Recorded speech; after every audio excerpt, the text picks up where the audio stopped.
a Bulldog Radio podcast.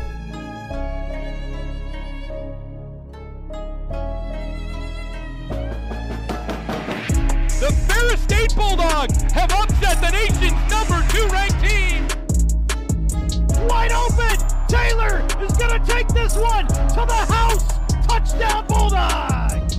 Season 4, episode 15. Brandon, we're back. It's Finally. been a little bit of technical difficulties in the old office and the studio, but hey, when you have a Windows 95 program running on a 1995 computer running a 2023 program, Yeah, it gets a little tough, but we're here, we're ready to roll. we are ready to roll. Thank you guys for sticking with us. It's been a week being able to figure out some of these technical difficulties, but we're back, and we actually have ideas for even better things, so you can stay tuned for that. Just a little sneaky peeky on the radar. Might get an upgrade soon. Ooh, oh boy. I already spilled the bag. Anyway, but thanks to Bulldog Radio for helping make this podcast possible. And more podcasts are coming too. You can get your voice heard and start your own podcast as well. But we got a loaded show today. Lots to recap, Brandon. lots to preview. There's a lot of good things on deck that we unfortunately missed last week. We got a lot of stuff. It kind of happens when you don't have a show for a week and a half. Yeah, we had a 5-piece last week, right? Thursday, Friday, Saturday, Sunday, Yeah. Monday to recap. We'll get through all of that as well as preview this weekend's games. A lot of good ones on deck, as well as the postseason coming up for a lot of these teams. Regional rankings starting to come out. We're seeing where some teams are kind of seated going into the final week. So last move's going to be made, and a lot on deck so far. But we got a great interview today with Sydney Kubiak with girls cross country. Enjoyed talking with her, Joe. It's going to be a great interview. It really is. So without further ado, let's swing it on over. Now joined in studio, Ferris State cross country runner Sydney Kubiak has joined the show with us. Sydney, welcome to the show. Thank you. Sydney, thanks for coming on, taking time out of a busy schedule. Love to see that you're here. First question for you. Off week, GLIAC's coming up. A whole bunch of stuff is changing the schedule. What's it kind of been like for a little bit different of a season, a little bit prolonged, not as short? How nice is that to kind of get a little bit more rest and relaxation in between weeks? Yeah, it's definitely a change because it's been out of 4 years, this is the first year that I've had an extra longer season, but it's been nice to have the extra time in between and to recover more and have time to actually do things on the other weekend just to help prepare myself for the next race. Yeah, for sure. And for the people that probably don't know about what we're kind of referring to, it's a festival year, so all the sports in Division II will be doing their championships all in one weekend. Therefore, all the seasons are kind of prolonged to that point, making our cross-country season longer. But overall, you guys had a great race last week at Wayne State. What were your overall thoughts individually as well as the team performance? Yeah, that's the best I felt all season, so I'm happy with that. And it was nice to just be able to run the course that we're going to be competing on at GLIAC's and be able to see what that's like and what we need to do for the next meet when it's the most important one. So yeah, absolutely. For sure. And to go back to your high school days, went to Otsego High School. Your team won 2 state championships. That's a huge accomplishment. What's kind of been the biggest change, I guess, for going from high school to college? You had the discipline and the culture to be able to win championships in high school, but what was kind of the biggest thing that you saw was the change? I feel like freshman year, just a new environment, and you're in a dorm room, you're eating different meals. I feel like that was the hardest part and the biggest change for me. But I feel like the training and stuff was the same. I have a supportive coach in high school, supportive coach in college, and I feel like overall just probably just a different environment was the big hardest part. Yeah, and speaking of the environment, as far as the girls team all together, it's a really good dynamic. You guys do a lot of fun stuff together. Just talk about being able to not only have a great group of team all around to practice and stuff, but out of practice being able to even live with some of your teammates and just have that really cool experience. Yeah, the past 2 years we've had a big underclass group, and so I feel like it was nice to be able to bring that many people in. And I feel like, everyone lives together. Everyone's super close, whether you're running or you're eating or you're studying, you're always with somebody on the team, which is super cool. And I feel like that creates a good environment when you're competing. Yeah, absolutely. For sure. And especially going with the team aspect and stuff like that. What's training kind of like, especially, if somebody's got a bad day, what's that kind of like to, be able to, for you to kind of help them, pick it up and try to, improve a little bit, especially, if you might have a bad day, what's that like to be able to have that support system? I feel like since we have so many younger people and they're I feel like they're playing a major role this year, especially.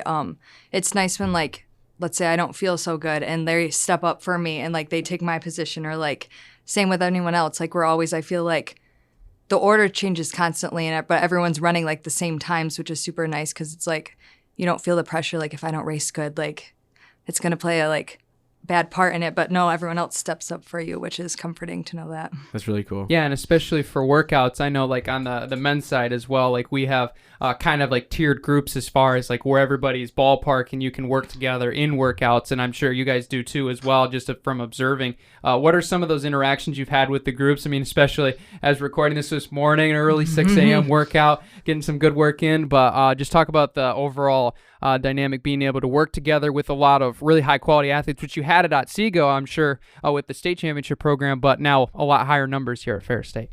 Yeah, like, well, especially today, like, we all step up to the line to start a rep, and they're like, do you want to go in front, or do you want, and I'm like, no, like, you go, like, you've been doing good, like, you step up, like, you lead the pack, and I feel like it's nice to have that because people are like, no, like, you get a chance to do this, you get a chance to, like, lead or push, and, like, yeah. That's really nice. I can't say the boys kind of do that. It's just kind of dog eat dog. Well, somebody takes it and you just run with it. But, yeah. For sure. And especially, you know, as the season's kind of gone on, the weather's been changing a big amount. I mean, last week it was like 70 degrees, but this morning it was probably near 30 some. Yeah. To get out on the track. What's that like for, you know, you and the team to have such like different changing in climate and weather? It's definitely a lot in the head and the nose when it starts to get cold when you're used to 70 and then all of a sudden the next day is 30.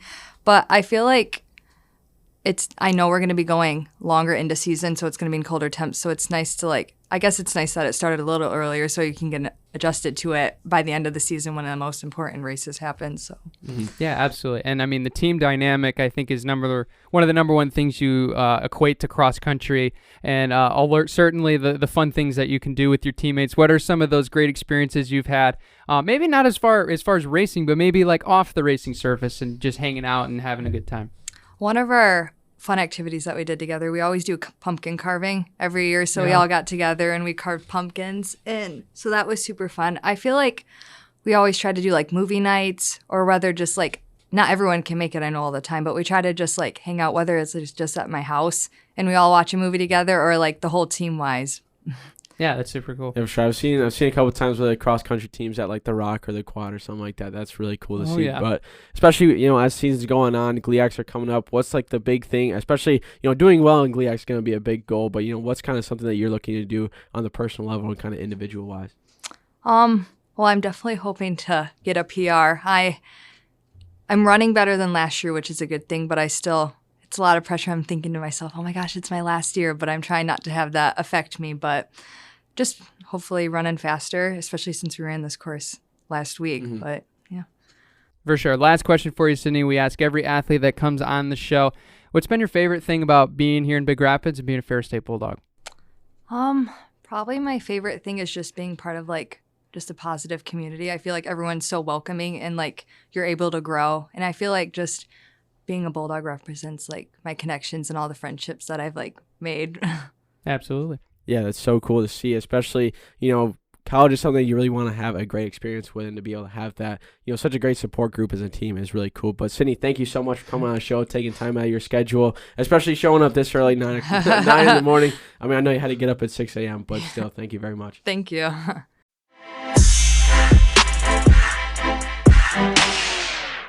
Special thanks to Sydney for coming on the show, as well as all the athletes we have on the show. We appreciate their time and just hearing their perspective, Joe.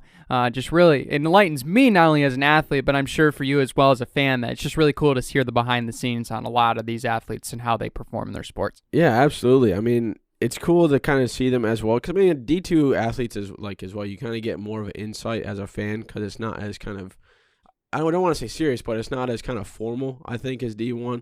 Yeah. So, but to be able to kind of get these interviews and stuff like that and be able to see what it's like to be a student athlete, as well as, you know, what the insights are, is just really cool. But Brandon, without further ado, we'll hop right into the Ferris State Sports Report. We're going to your expertise, hopping cross country first.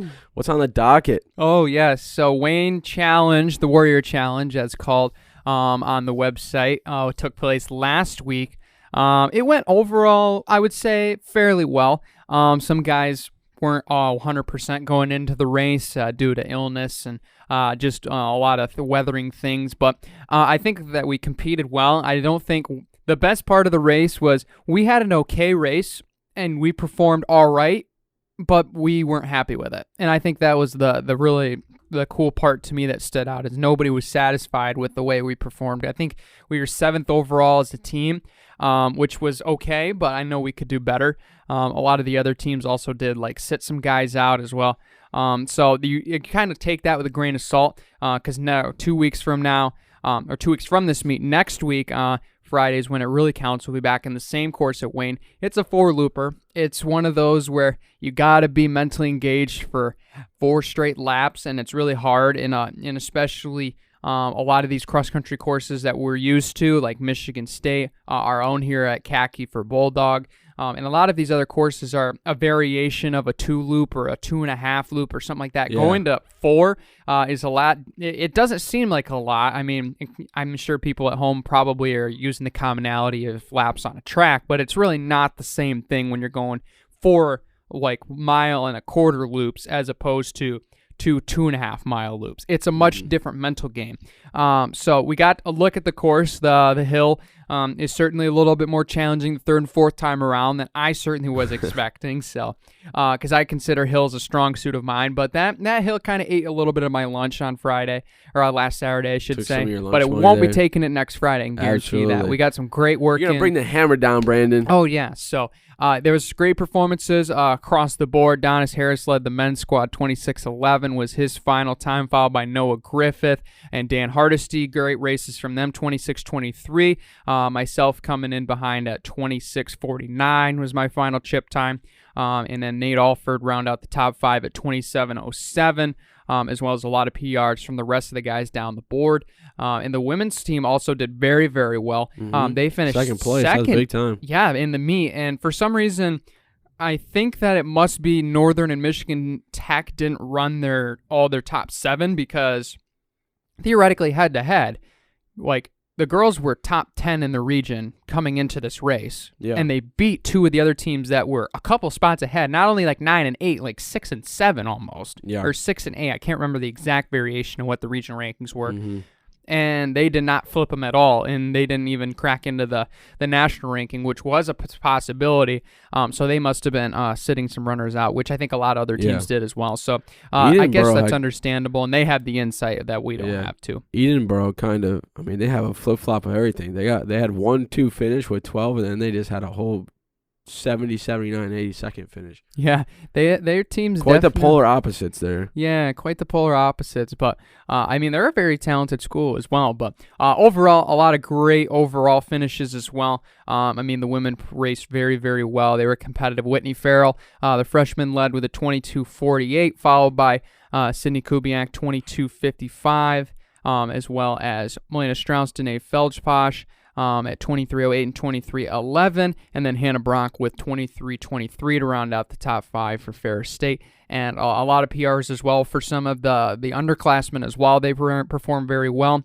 And this course wasn't necessarily like, it's not like a Louisville or a Lewis. It's not flat as a pancake. It's not going to be blazing fast, but it's almost a race of attrition. Getting up and down that hill 4 times or 3 times for the ladies is definitely, what are you going to do the last lap? That's really the difference, because you'll get through the first lap. It'll go by like just a snap of your finger, and then the second and the middle laps, you're still there, but you're starting to feel it.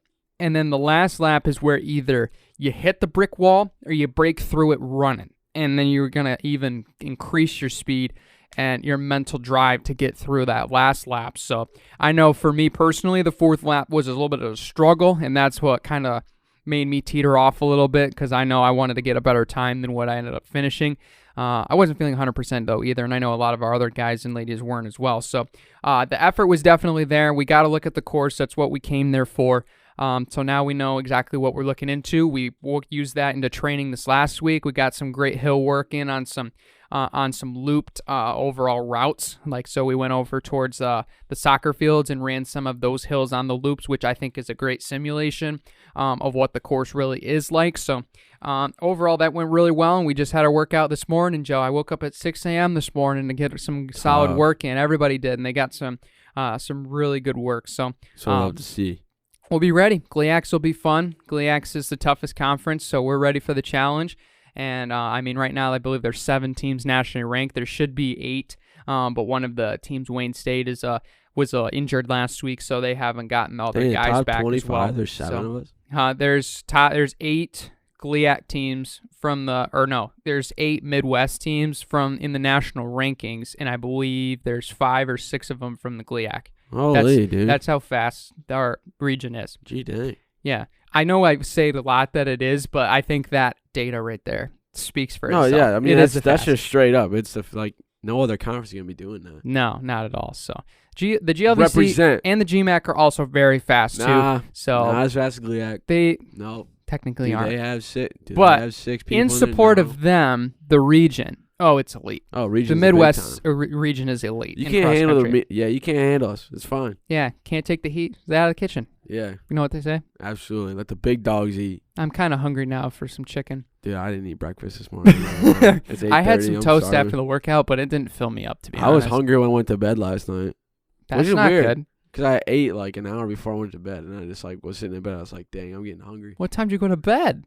11:30. Oh, boy. Oh, man. I didn't get to bed till 1:30 though, because I couldn't sleep. Oh, that's tough. College life is hard, guys, but it can be enjoyable as long as you get your. You gotta get that sleep schedule down. That's true. Circadian rhythm is circadian. I don't know what that is, but I'll look into it. Circadian rhythm. Yeah, that's how you say it. We need some.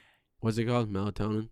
Yeah. The thing that helps sleep. Maybe I have to get on that train. You can't take it every night though, because then you get hooked on it, and then you addictive? Won't fall asleep. Because your body's used to taking it. Yeah, without it. So if it's if you need to you're physically tired and you can take it, if you need to pound out a really hard nap if you're not feeling good or something, then you can, or you can on occasion. But I know a couple people that have taken it over to and consistently taken it to help fall asleep, and now they can't sleep without it. Doesn't it give you really vivid dreams?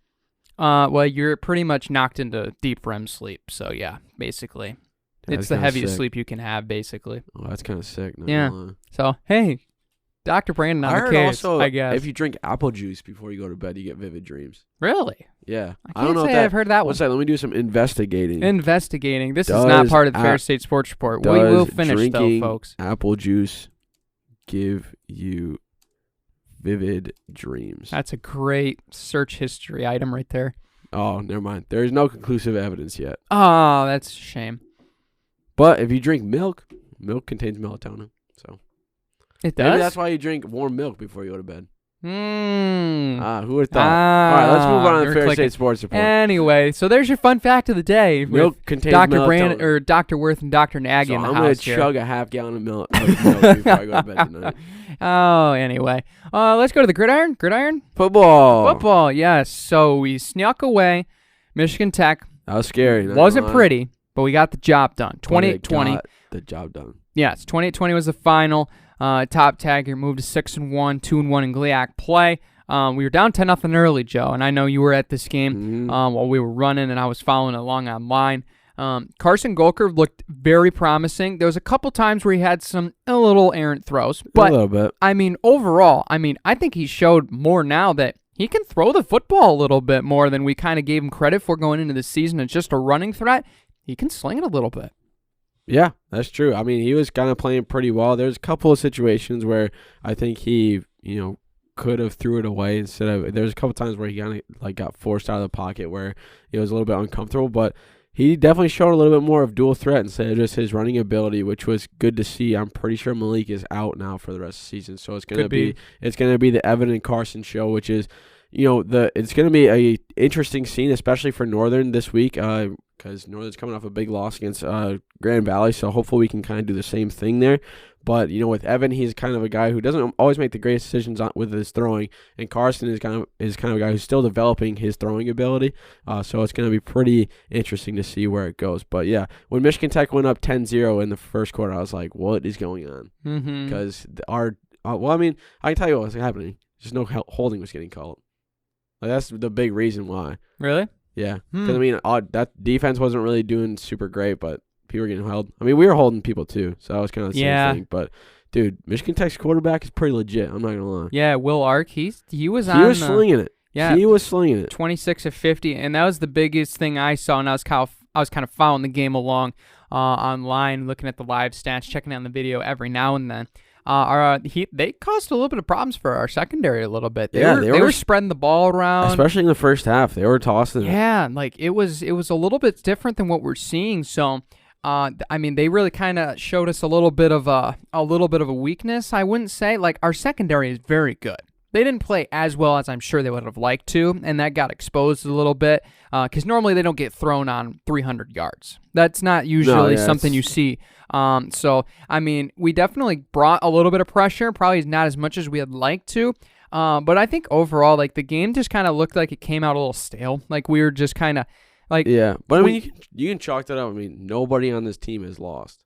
Yeah. Everybody from that loss in 2017 team is not there. So all these guys are. I think it was just like coming. They've never had to come off a loss before, or like come off a loss in the regular season before. Yeah. So it's like just a little bit different, you know. Yeah, caught up a little bit, but we ended up getting the job done. I thought the biggest play of the game, Tyrese's fourth quarter catch after the pick six. Huge game changer right there. I mean, you get it within a score off of a pick six. Michigan Tech had all the momentum. And then able to score on the very next play from scrimmage. Absolutely crucial. 70-some yard bomb. Yeah, just an absolute bomb. He finished with 4 catches, 130 yards, and a touchdown. C.J. Jefferson, 4 for 39, as well as Brian Childress, Marcus Taylor, 2 catches and 4 catches apiece, respectively. Carson Gilker, 7 of 13, 174 TD and an interception. Evan was also 8 of 12 for 68 yards. Golker led the rushing attack, 23 attempts for 103 yards. 3 touchdowns. Picked up the Kubiak Offensive Player of the Week, too. Yes, congratulations to Carson. Give him a clap for that. Program. Well done. Marcus Taylor also 11 carries for 60 yards. He seems to now, Joe, looks like the go-to guy out of the backfield for this Ferris State team. Yeah, I think that's the one thing that was interesting to see. I'm not like it's good. I think it should kind of be more where they move him to the outside, because when they move him up the middle, the guy's 5'8", 5'9", so he's not the biggest guy. He has explosive speed, but I don't think he has the ability to ground and pound and get 4 or 5 yards a carry, because we've seen already there's a lot of times where you get stopped at the goal line because you got guys. I mean, especially when we saw Grand Valley. I mean, they got guys that are 6. Just mountains. You got the appliance line is basically what it is. You got refrigerators on the offensive line, and you're not going to really be able to push through that. But the guy's crazy fast when he gets to the outside, and that's kind of the upside for him, because we've seen him bust out 20-yard runs out of nothing when he gets a little bit of space, because he's shifty, and he's shifty, he's fast, he's smart with where he goes on the field. But for him to move to RB1, that wasn't something I was expecting at the start of the year, but I'm liking it so far. He's been doing a really good job. Yeah, I think it's changed the way that defenses approach how to defend some of our guys. We can move them inside now and run the football a little bit, because, obviously normally when you see receivers running the football, it's usually jet sweeps, some sort of RPO across the line of scrimmage from the slot or the outside positions, now bringing them all the way in. Now they're going to be seeing that run. Now you have the ability to fake those, play action. Now you got routes coming up the middle as well, and I think it's definitely going to open up the offense over time. It's a little bit of a big brain play, I think. A little bit of a big brain move by Big Tony Anise. Yeah, from the coach Anise offense. So, but overall, I think the offense got the job done. Defense definitely locked down in crucial parts of this game, especially the second and third quarter, able to hold Michigan Tech scoreless. They got a little bit of momentum down the stretch, throwing the ball a little bit. But we ended up sealing the deal to get another victory. Javon Bayless had 6 tackles in this game, 1.5 for loss. Sidney McLeod with a pick, another one for him. Ian Hall had a half a sack, as well as Jordan Jones teaming up for a sack, or a combined sack, I should say, as well as Caleb Murphy added to his enormous total now with 1 sack as well.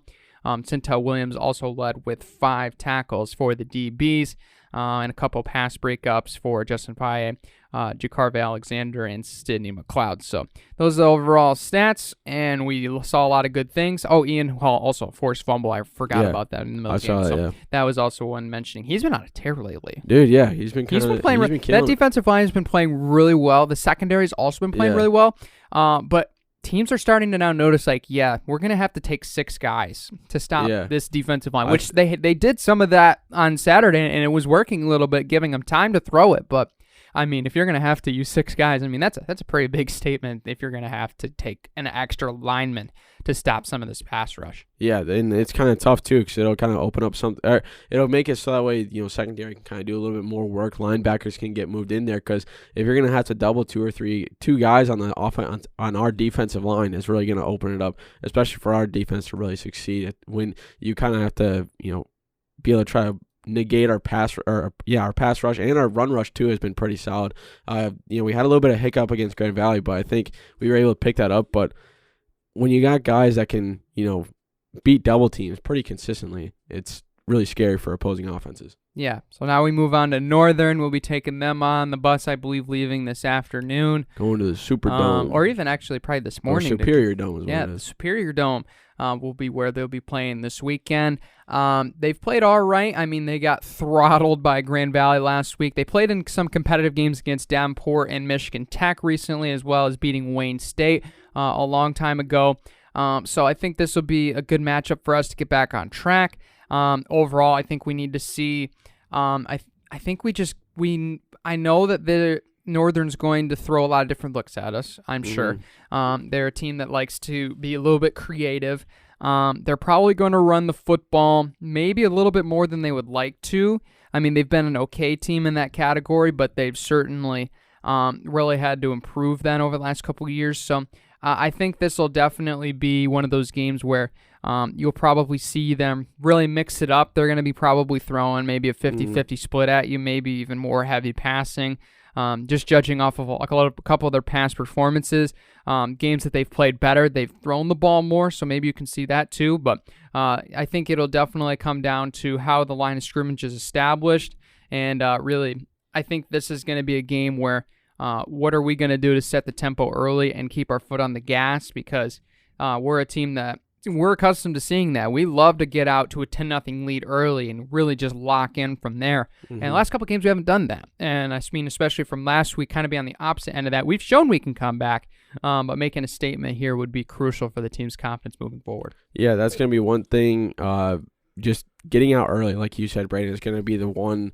That's one thing that we've struggled, especially against Grand Valley when we played them, when we played Michigan Tech, even when we've been playing like other teams, all throughout this season. We haven't seen what we were able to do last year. I mean, Saginaw Valley, we came up to a big one, but then it just was a struggle of keeping that foot on the gas because we gave them a little bit of light. They ran with it, and it was a little bit closer of a game than we wanted to. It's really just against Findlay and Waldorf was the ones where we came out hot, and we stayed hot throughout the whole game. So just kind of working out those kinks a little bit, especially against Northern, going up to the Superior Dome, a big road trip, kind of getting locked in early. That's going to be the big deal. But Northern has kind of been struggling, especially putting points on the board. A lot of their wins that they've gotten, other than the Wayne State game, was kind of the last. And Wayne State and Post, kind of early on the season, they've put out a lot of points on the board, but they haven't scored more than 25 in the last 3 games against Davenport, which Davenport is a team who, nationally ranked and they're, top of the GLIAC, but their schedule hasn't really been showing much of a,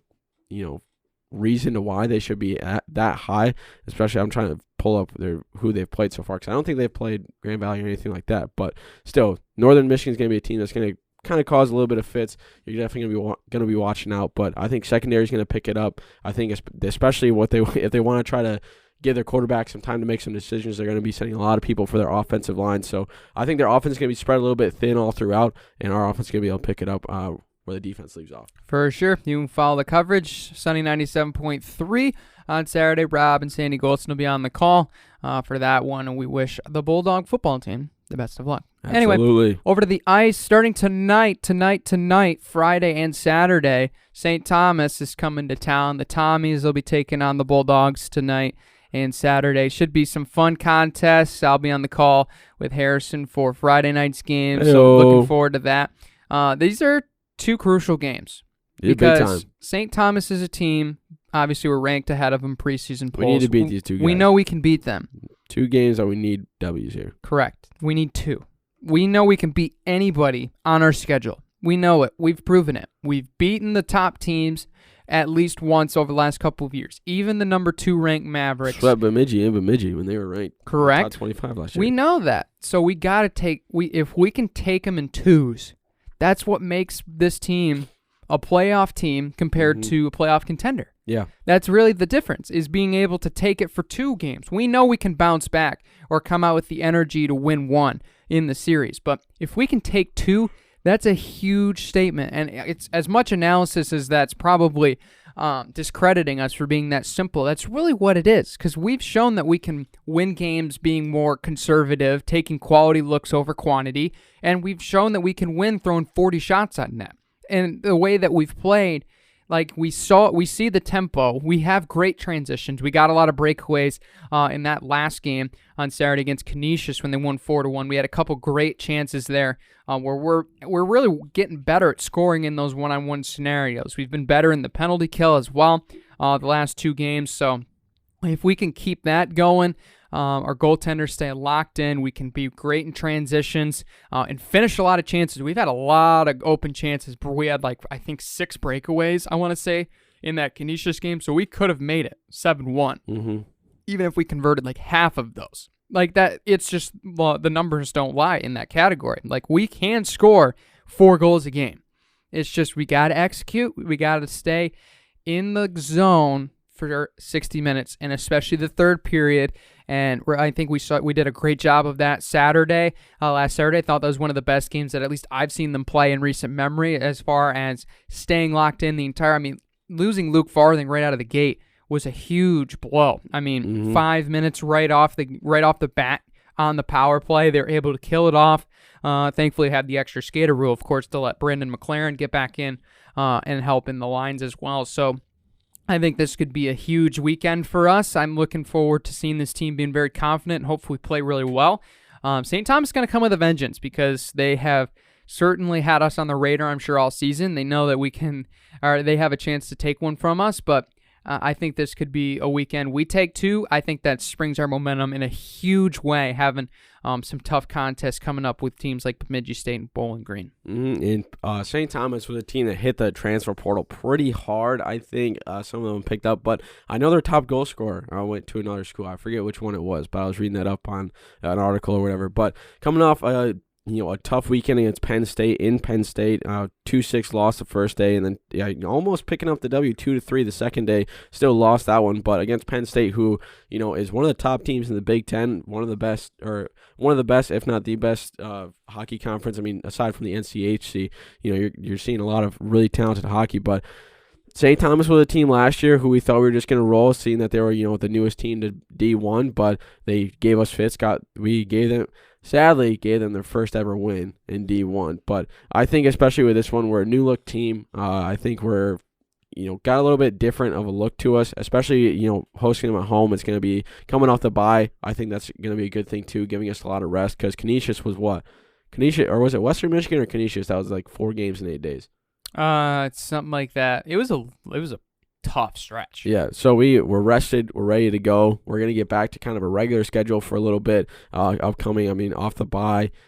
Just St. Thomas is a team that we can't overlook, because I think we did that a little bit last year, seeing that they were kind of a new team, and then, it bit us in the butt, especially with the split. So getting the sweep here is going to be a big one, because it's going to be, these 2 games are pretty crucial for late game standings or late season standings, especially seeing that the CCHA is pretty wide open right now. Yeah. Minnesota State hasn't been playing as good as they should be. Northern Michigan is kind of running up the table now. Bowling Green, Lake State, Michigan Tech, and what's the other one? Bemidji.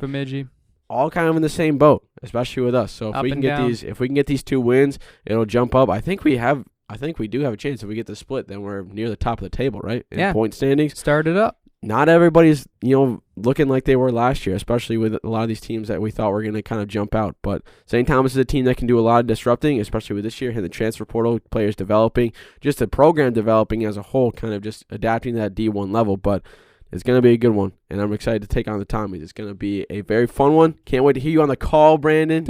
You got a pretty sick feature on the CCHA when Stepan got the #1 goal. That was pretty sick. There's nowhere he could go on that play. Nowhere. There really wasn't. That was not really. I mean, absolute it was nasty. a nice, easy little Absolute filth.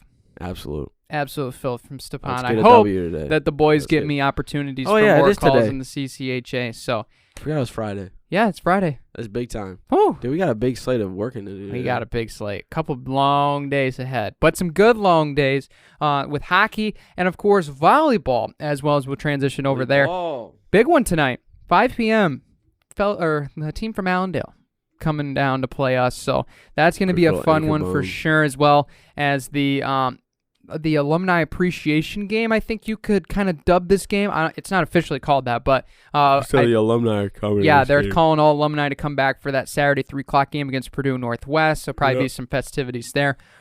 Grand Valley's a team that doing the research, of course, coming in for the broadcast, learned a lot about how good they are on the road. 7-2 on the road this season, the Lakers man. are. They're playing really well on the road, but we have played really well at home. So this is going to be a fantastic matchup. Grand Valley is a team that is very heavy on the offensive side. They are really, really good at creating a lot of opportunities. The transition from offense to defense is something that they've, I think, had a little bit of struggle with as far as just looking straight at the numbers. Obviously, we'll see them in person tonight, and we can make a better judge of that. But, I mean, for us, really, stopping momentum swings going to be crucial because that's really where we got kind of bit in the butt against Wayne State, that was the last time we played at home, or not the last time we played at home. The last time we played at home last week in our first loss in quite some time at home. But I think really coming back after that, we saw them really put the hammer down against Wisconsin Parkside. Lake State, we didn't play as well.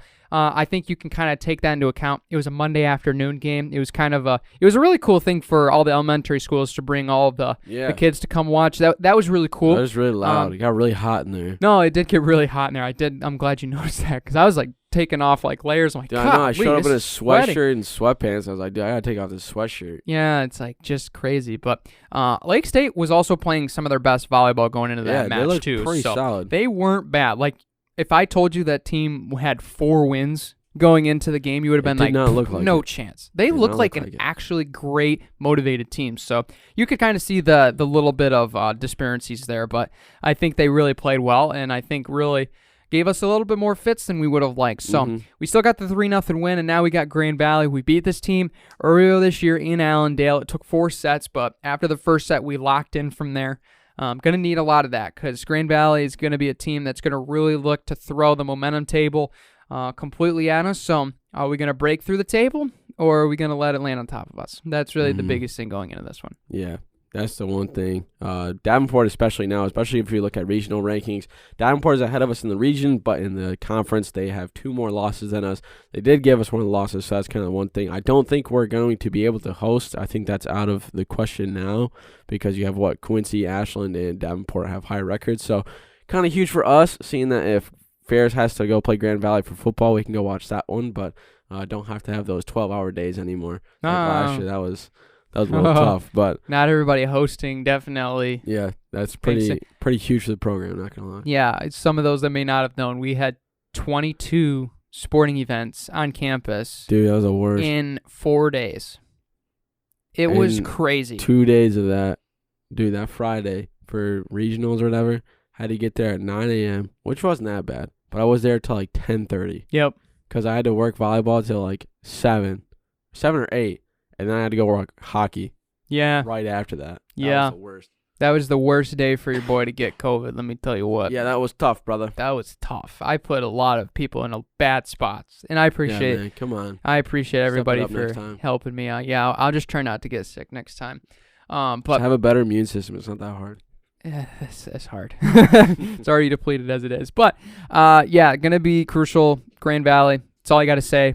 No hype, motivation necessary. Just It's seeing the big time. GV in the black and blue across from you, I think it does just 5 enough. o'clock. So 5 o'clock, be there tonight. No, there's a couple teams going to support. So that'll be fun for sure. And then, of course, the alumni will be checking in for that Purdue Northwest game on Saturday. Be at 3 o'clock. We'll probably see a lot of players playing that one. So that'll be fun to see a lot of those underclassmen maybe get some playing time. But absolutely. Wrapping it up soon. Got to get moving up in the GLIAC standings. We're sitting pretty right now, but Davenport's right there. So you're going to have to hold on for dear life, and we're going to be playing them next week as well as Saginaw. But rounding out the Ferris State Sports Report, women's soccer is in the final regular season game today, going on probably right now if you're listening, or maybe right before. It's a 1 o'clock game, early start. You scared me. I thought you said right now. I was like, why are they playing at 9 a.m.? No. By the time this episode probably gets published, and maybe after the lunch break when you finally get to pop on and hit the play button, it might be, 1 o'clock. But that would be crazy, though. A 9 o'clock game, dude. Ugh, no, I would not be having that. 9 p.m. IM games stink. Those are awful, but that's the worst. That is what it is. But the Cardinals certainly are going to present a challenge.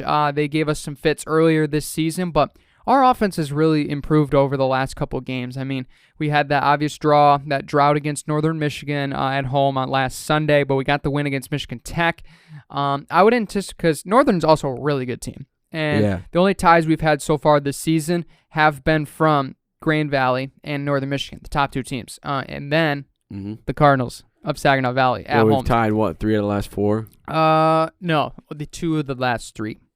Oh yeah. Yes, but still, but it's been within 1 goal the past 5. Right, we haven't eclipsed more than 2 goals in the last 5 games, and that's really kind of something that you want to see maybe bust out a little bit. That would be huge for the program. We're able to do that, but I mean, it's really going to be absolutely crucial this weekend to get the offense going. Saginaw is certainly a team that presents a lot of challenges. I mean, in that last September 30th matchup, they answered us in the second half with an equalizer after we came out with the momentum on just an absolute torch. Izzy Zamborini scored in the first 5 minutes, if you remember that. But they really brought the energy in the second half, and they did really well on set pieces, and they certainly are going to probably play us pretty physical, kind of like a little bit of last week's matchup, but expect a lot of speed as well. Who's going to get to the ball first and a lot of those 50-50 balls, and who's able to counterattack really well could be the answer in this one. Yeah, especially seeing, they held us to, last time we saw them, they held us to a lot of bad shots. I'd say we lit it up with the shot category, just shots on goal we are kind of falling apart in, and I think that's going to be the big one. And that's one thing that we improved on too. These last few weeks, we've really seen the offense get quality looks and get a lot of scares for the opposing goalkeepers, and that's kind of the big thing is if you get shots on net, it doesn't matter if it's right at the goalkeeper, makes her struggle or something like that. It makes the defense just a little bit more depleted. And if you keep on doing that, then it's going to be a big time decision where you're going to get goals going. But especially against Saginaw Valley, they're not going to lay over. I mean, we saw a really good competition, which is good from these last 3 opponents: Grand Valley, Michigan Tech, and Northern Michigan. All teams who are good in the GLIAC. Their records may or may not show it, but these teams are great precursors to Saginaw Valley, who's not the greatest team that we've ever seen. But it just seems like they have our kryptonite for some reason. And it's going to be, especially with this game coming up on GLIACs, especially coming up on, late season tournaments and, especially for NCAA standings and stuff like that, you want to get this win. You want to get a big one because, you want to have that momentum going to the GLIAC tournament coming up on Tuesday. Yeah, going to be huge. Seeding is up for grabs and last ditch to move up. Got to win this final game. To solidify that right now, sitting, I believe, at 3rd in the GLIAC standings, if I remember correctly. I believe so. Just trailing Northern and Grand Valley, if I'm not mistaken. So, definitely. I'll pull it up for you. Actually, we're 2nd. Oh, we are 2nd, actually. Grand Valley's number 1. Ferris is number 2. Northern's 3. Saginaw Valley 4. Tech 5. Davenport 6. Parkside 7. PNW. Interesting. 8. But, staying in 2nd. Crucial because that matchup because we're 7-1-5. Northern Michigan's 7-2-4. Oh, they did that makes sense now because I remember we were tied, but then going in, I think Northern lost a game to Saginaw, and that was what flipped them over. Yeah, exactly. So now it's as crucial as ever, right? You're going to be playing either. You said who the 7 seed was instead of Davenport. The 7 seed is Parkside. Yeah, a team we've had a lot of success against. That'd be a huge win to solidify that matchup moving into the postseason. So get a win, ladies. We're wishing you the best of luck. That game probably going on right now. If you're just listening, you can follow the live stats at FairStateBulldogs.com. But final touch up here before we get to the break. Shout out to basketball with the win in the really good alumni game. I shouldn't alumni say win. Game's Both really teams, fun. Both teams kind of won, I guess you could say. It's more just kind of a joke around type thing. Yeah, a little bit. But you take it seriously still, but I mean it's still just an alumni game. Ferris State University won in that game. It was cool to see all the alumni back, and just seeing a lot of the great players being able to play once again. But the team looks good. They're going to be playing against Calvin on Saturday, 7 o'clock. So exhibition. That'll be a little fun exhibition there for them, and should be a really fun contest to see where this team's at. Mm-hmm. So I'm pretty excited for it. Yeah. I don't know if we're going to be able to watch it much because Saturday's going to be a pretty busy day. I've gone from volleyball to basketball to what's it called? Hockey. Yeah, that's sport. Let's do that hockey. Yeah, let's do that hockey. That's gonna be fun. But I think, especially coming off this game, Calvin's a good team. They're D3, right? Yeah. Or are they D2? Whoa. I can't remember. I know they switched to Calvin University a couple years ago, but I don't know if they have the numbers to be. D3. Yeah, D3 because they play at Cornerstone and Hope and all that stuff. So yeah, but they're still a good team. They have a very deep-rooted culture in basketball. They've been a solid team for a long time. If you've been able to kind of follow West Michigan colleges and what the basketball scene has been like for that, but getting a good win against this team against the Knights of Calvin is going to be big time, especially seeing how we got to go make a trip to the Big House on November 4 against not the. What is it? What's their basketball arena? What is it? Michigan's basketball arena. Chrysler, that's what it is. It's that Big House, but I was like, wait, ain't what? no way football's playing against Michigan football. That would just be a bloodbath. But oh my gosh, gotta take on the Wolverines. Oh, exhibition match. Oh, brother, that's gonna be tough. I can't wait to see Veas against Hunter Dickinson. Oh yeah, what a matchup that'll be. Dude, Veas gonna lock him down straight up. Oh yeah, straight lockdown. Go Veas. How we tall got is you in that Veas? matchup. Like 6'9"? 6'10" or 6'9". One of the two. One of the two. Yeah, Hunter Dickinson is 7 no foot, match. 7'0", so. Veas got the. But he's got the heart. He's got the dog in him. Hunter Dickinson Come try on to move now. laterally. He looks like a baby deer right out of the womb. Veas is a prancing gazelle. I can't get that description out of my head. Oh my gosh, Joe. It's true. Veas got that movement on him. Yeah. I hope you guys enjoyed Veas that. is 6'10", so he's only 2 inches shorter. Oh, okay. It's even better. That's not even that bad. Not even that bad, for sure. But we're going to catch a break. I got to recuperate after that last imagery Joe put in my head. But we'll be back, NBA, as well as MLB NHL coming up right after this on the MBSP. The MBSP is proud to partner with the people of Eagle Village Incorporated. With over 50 years of experience helping and changing the lives of youth, there are opportunities for you to be the next to make a direct impact, including plenty of positions available, including summer staff, internships, and more. For more information, visit eaglevillage.org. Eagle Village, where potential soars. And we're back from the break. Gonna hop into some World Series action. Game 1 of the World Series is tonight. Houston Astros, Philadelphia Phillies.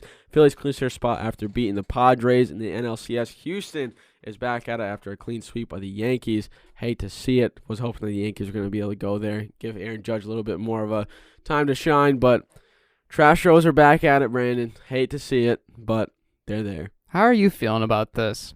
I mean, I don't like it. I'm going to be honest. I don't like it, but I'm hoping the Phillies win. I don't like the Astros at all. Never will I don't think. But I think the Phillies have kind of solidified themselves into a team that's going to probably contend with this one. Bryce Harper has just been, the kid, basically. Getting the home run, clinching the spot, coming up clutch. That was just huge, huge plays. But Astros have just kind of been looking pretty solid throughout the whole year. They didn't really make a whole lot of noise kind of with any record or anything like that, but they still, grinded out, got here against a Yankee team who I thought was really going to come in clutch. Garrett Cole kind of fell apart. Not really what you want to pay $275 million for, but, hate to see that for him. But Phillies, I think you're going to win this one. Yeah? That's my hope, but we'll see. I think it's more just because I'm an Astros hater, but Philly hope. I think Philly's going to win. I hope they do, because it would be such a great story. And, they're going to have to win some big games on the road if they want to do so. Yeah. Because, obviously Houston's going to be rocking with a lot of their hometown faithful.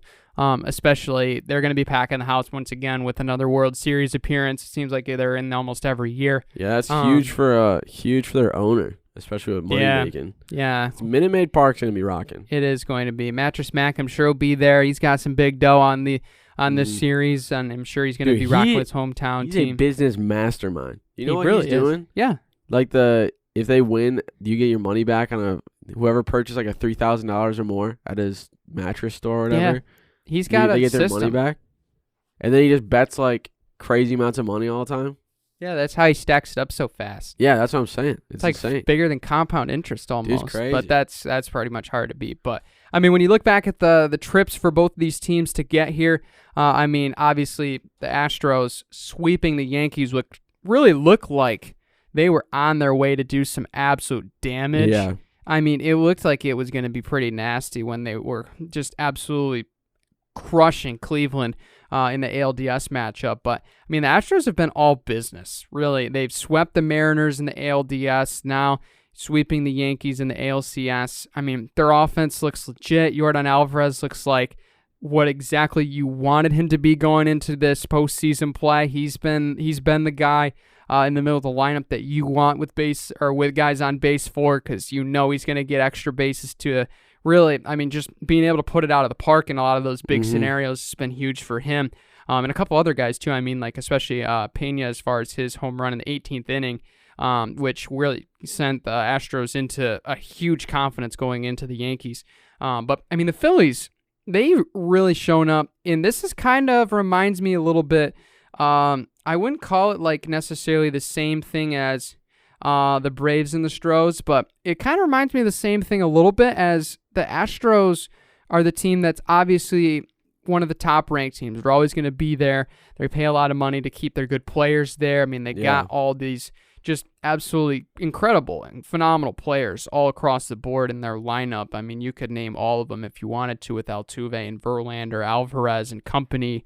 But, I mean, the Phillies are a team that have fundamentally played very well, but they've been more explosive than the Astros. Now, they've dropped a couple games along there, so they haven't straight swept everybody, but, I mean, they won in 5 games. When they win, it's usually, 4 or 5 runs or more, which is something that's, like, pretty valuable, I'd say, to see that, like, when their bats are going to get hot, it's going to be a streak. It's not just going to be, even when they lost against, I think it was, game 2, they still put 5 runs on the board. Astros, this whole series, I think 5 was their most.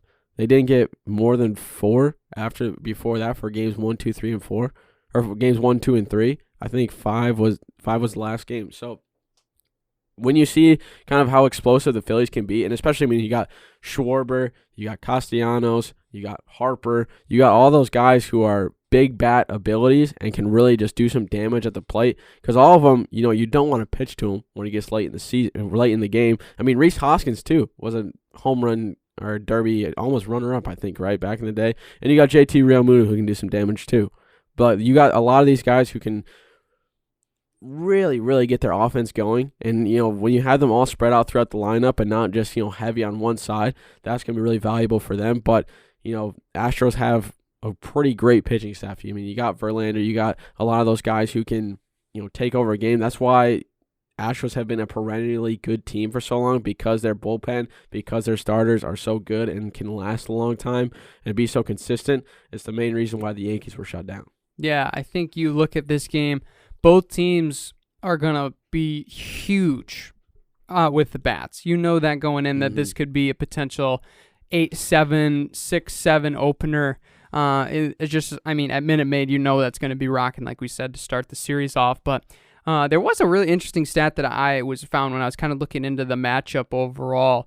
And there was one stat that was very odd to me that I thought was really interesting. It was the Astros have the 3rd highest percentage in baseball of throwing four-seam fastballs with their pitching staff. Really? They have thrown the 3rd highest amount of four-seam fastballs, which is very interesting. The Phillies have the 5th highest WOBA, which is a statistic that weighs in on base percentage, basically compared to OPS, as far as just being able to get on base against four-seam pitches.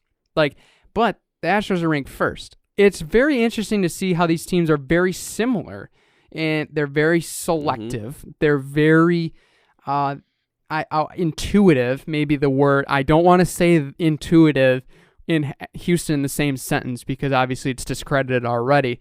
And and I'm sure Joe will for sure put that to the ground, but you know what I mean. We can get past that. But I mean, I think you're going to see a lot of offense. I think defensively and pitching wise is going to be really the difference in this one, because I don't see either of these offenses slowing down. This is going to be a toss back to like that Astros-Dodgers World Series where like it was pretty high up. That 12-13 game in Game 5 a couple years ago. Yeah. Because Astros as well. I mean, Phillies, like we said, they got the offensive ability, but Astros are right there with them. Jose Altuve is a guy who will, if he gets 4 to 5 at-bats a game, you're going to see 2 hits. We've seen him come in clutch. I mean, he's got basically a 45-inch bat that he's waving around when the bat's almost as tall as him basically, but he's got the power to swing it. Alex Bregman can come in clutch. Jordan Alvarez can come in clutch. Yulieski Gurriel, I mean, we've seen him with some power throughout this whole year, so they're a team that can do some damage as well. I'm hoping for a pretty high scoring series, because that's going to be, 1, huge for the game, and 2, it's going to be big for the fans, because I want to see some big high scoring, some excitement, some down to the wire type deal where you got to see big comebacks and really strong baseball being played. For sure. I think everybody would love to see that. Philly got to play good defense. They've been statistically a terrible defensive team, and I'm sure their fans are they don't want to hear that, but that's just the way stats. The numbers don't lie, but it'll certainly be a fun series. I mean, the Phillies definitely have an underrated pitching staff. Houston obviously has all the firepower in the world to really make it a dynasty. But I think it's going to be a really good series. I'll be for sure watching this opening night Game 1 as much as I can, or at least following along with it, because I think it's going to be a great series. I think it's good for Philadelphia. I mean, I'm sure their fans are just ecstatic right now. Maybe not with the 76ers, but overall the rest of the teams have been doing really well, including the Eagles. So I think their fan base is stoked to watch their Phillies take on the Astros. The city of Philadelphia is not taking any L's right now. Yeah. No. I think that's Kevin Hart's pretty happy. It's like that tweet. Yeah, that tweet. It was like they couldn't spell out Philadelphia because they were like, we're not going to take any L's right now. Yeah. You can't. You got to do everything you can. You just got to take the 2 out. You know what I mean? I wish we could have that feeling in Detroit. One day. But one day, a lot of promise, Joe. We got spoiled when we were young, so we gotta go through it as we're young adults. Little true. But out of all the teams, Joe, I'm sure the one that you follow the most, and for sure everybody's probably excited about the most, the Wings have been starting off pretty well, despite circumstances. I mean, despite last night, 5-1 loss against the Bruins, but I mean, Bruins are a team that are just really good. Red Wings, I think I said this, I don't know if I said this on the podcast, but I've been saying it. I think we're going to be a team that can really contend for the wild card this year, but we've been playing pretty solid. Soderbaum's been a very pleasant surprise. Sider's been playing pretty well. He hasn't had a whole lot of points, but he's been playing pretty well. It's the players that have kind of come out of nowhere. Like Vron has been playing pretty well. What's his face? Ernie's been playing pretty solid as well, getting some goals. Nedeljkovic, I say this every time. He either is just crazy and get 35 saves a game, or he lets in 6 goals on 12 shots or something. Like it's very much bipolar. No, it's very much no in between. Yeah. But you're just gonna see some stuff. Philip Zadina has kind of been pretty well. I really want him to succeed because he's a guy that's he's been in the system. He was there in the Griffins. He was kind of built up throughout it. He's a guy that Yzerman likes, which is really good to see. But you can definitely tell the Yzer plan is coming to fruition. A lot shorter than I thought it was going to be. I thought it was going to be maybe 2 or 3 more years until we were going to actually see a lot of success. But when we've been able to play some of these good teams, like we've been able to play really well. I mean, 3-2-2. I thought we were going to be playing a little bit more hot, but when we play the Blackhawks, lost to them. But against some of these good teams like the Ducks, we're kind of in the rebuild, but they've been kind of showing a little bit of promise, been able to beat them, beat the Devils 5-2 when they have a pretty good team, especially with Jack Hughes in them. Canadians we beat, who made it to the Stanley Cup a few years ago, and we were pretty close. Only OT loss against the Kings 5-4, which that kind of sucked. But I think what you really got to see is what we're able to do. I mean, I think we've killed off 8. What was it? I think against the Devils, it was like 18 straight power plays that we killed off. Mm-hmm. Our penalty kill has been lights out so far this year. I think it's just going to be finishing on the breakaway. It's a big one because there's been a lot of times where we haven't been able to do anything with that.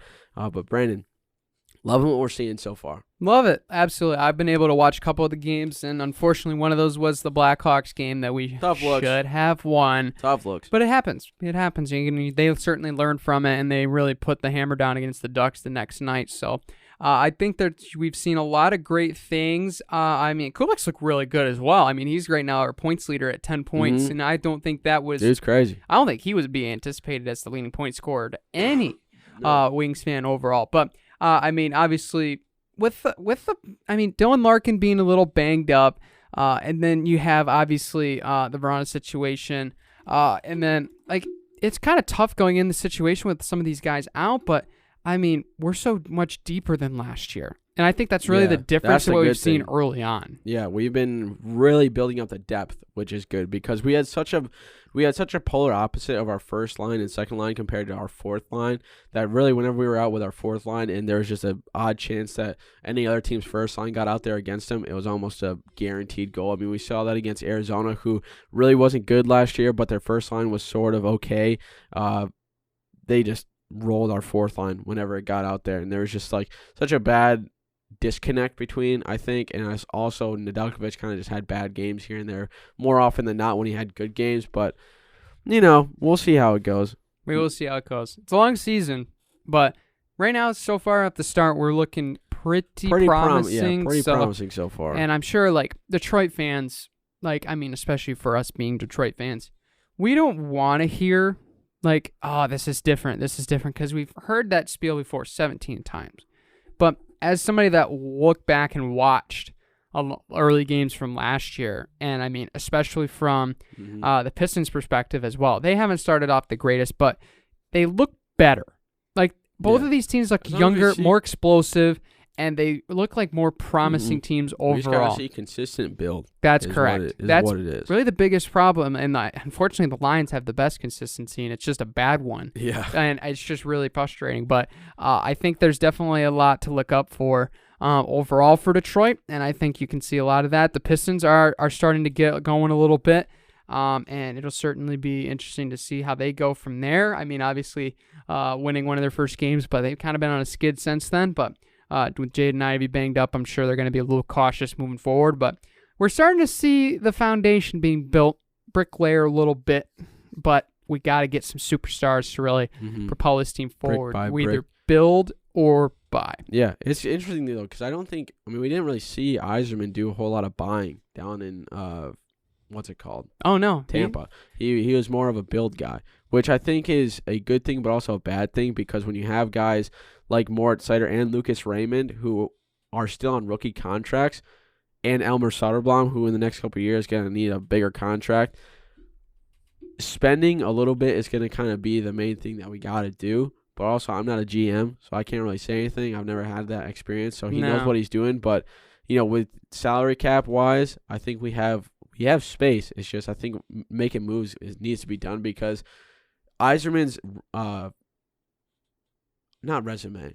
Is it resume with draft picks? Kind of. Whatever. Whatever it is. I can't even think of the word. I need to look up a dictionary or something like that a little bit to be able to get my I know where you're going with this. Vernacular a little bit up. But anyways, his reputation with draft picks has been very high. He has not missed on a lot of draft picks. But the thing is, what if he misses 2 in a row? Like, what if a first-round draft pick doesn't do well, and then our second-round draft pick doesn't do well, and then we just waste a year, basically. And then that's just another year where salary has to build up and stuff. We'll have Larkin probably for the rest of his career.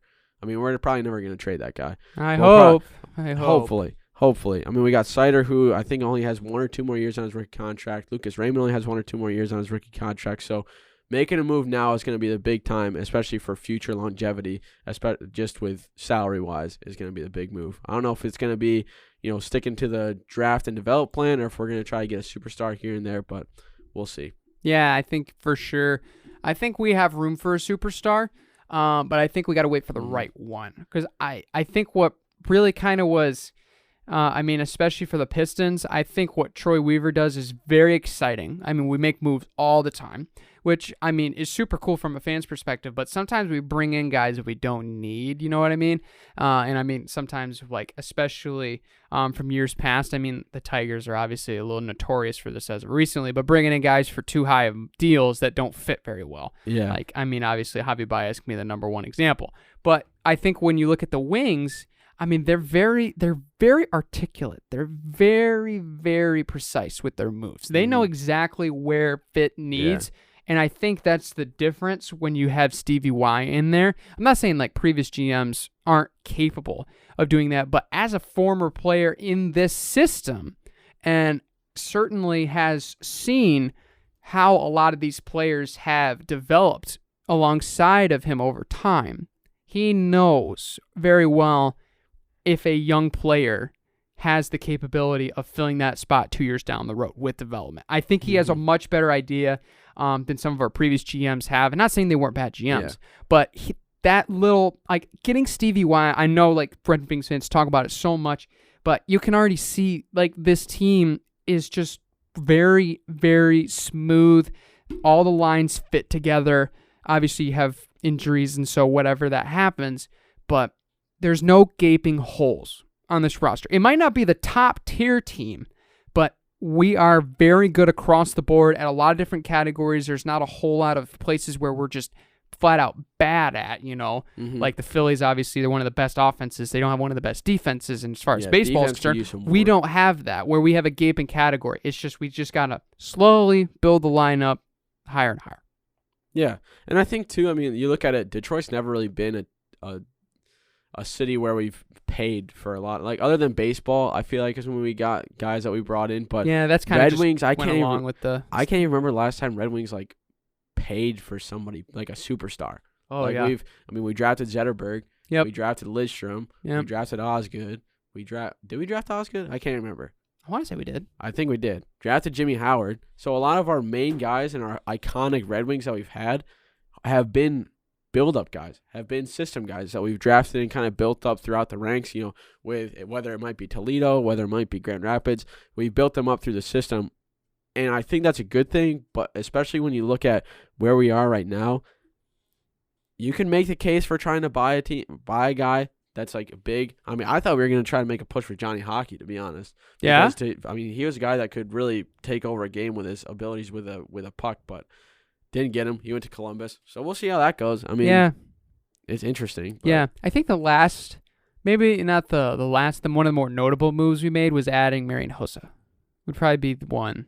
Yeah, that would be under that category. But that's like the last one. Yeah, but it wasn't like a big move though. Like, I mean, that was all the way back in 2009. I'm trying to, because I think it would have been Ken Holland that was the GM. I mean, we made some trades for guys from like Tampa and stuff like in the off season, but I don't really know who we really did much with. Yeah, because like 2009, I mean, they signed Hossa. They signed a couple other guys. Like they kept Brad Stewart. I guess Stahl was a big one. Yeah, Stahl was kind of one. But he was still like past his prime, Like, yeah, we got him more on the cheap than we could have in years past. But yeah, I feel like we haven't really gotten a guy who's like still in his prime. Yeah, we're not. We have not made a move in the last 10 years where we've signed him Connor McDavid for an $80+ million contract. But maybe like some of these other teams. Maybe that's the move though. Get some of these older guys who have been in the league for a long time to help develop our rookies.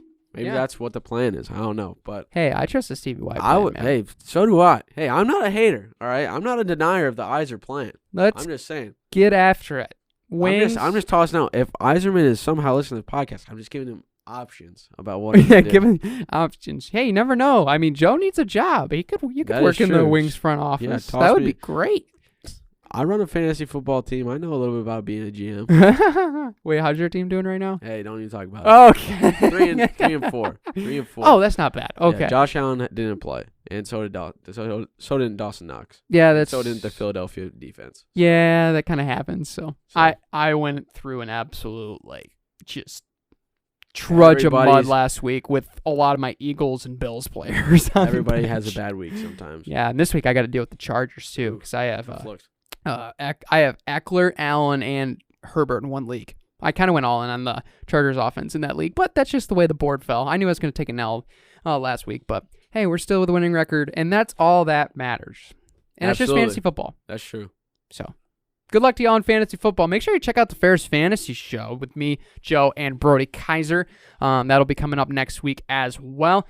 We do a lot of great stuff. We do some redrafts. We do some analysis. We do some rankings. We just have a good time. We do have a good time. We just chat fantasy. Time, man. So you want to talk, you want to hear numbers and analytics, we'll bring them all to you as well as recaps, and you can check that out. Go to our link tree where all of our show stuff is for social media, YouTube, all of our podcast platforms. Go to the very 9 yards bottom. there. It's right there. You might have missed it the first time, but you can get access to that podcast Absolutely. and more. That's going to wrap it up today here on October 28th. Brandon and Joe back in the studio once again. Make sure you follow for more shows.